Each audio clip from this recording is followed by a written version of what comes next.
Good evening, I'm Alex Loroff. It's been just over 2 weeks since two teenagers died in a rollover crash in Barron County.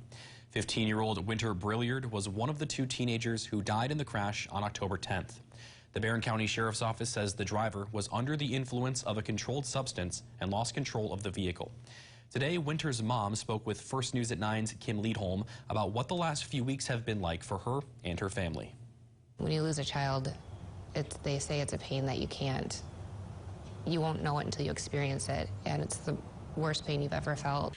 Just over 2 weeks ago, Crystal Skidmore's daughter, Winter Brilliard, died in a rollover crash near Cameron. Eva Garcia also died in the crash, and a third girl was taken to the hospital.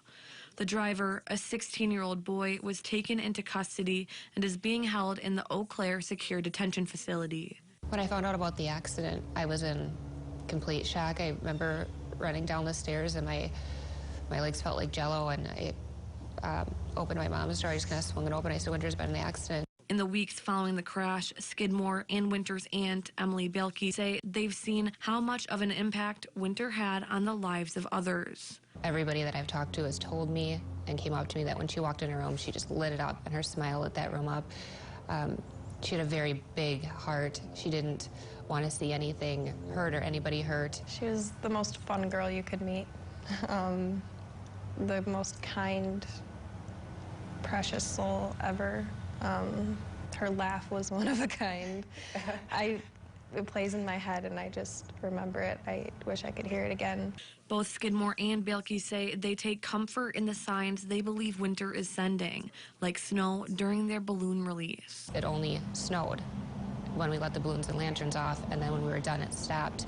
And she was born in a snowstorm, and we always called her Snowflake. That was her nickname. So I believe that was a sign of her letting us know that she was there. In this difficult time, both Skidmore and Bielke say they'll work to make sure she's not forgotten. I know there's going to be an empty spot until I see her again in my heart, and I just have to learn to move on with my son in the best way possible and keep her memory alive. In Barron County, Kim Liedholm, First News at 9.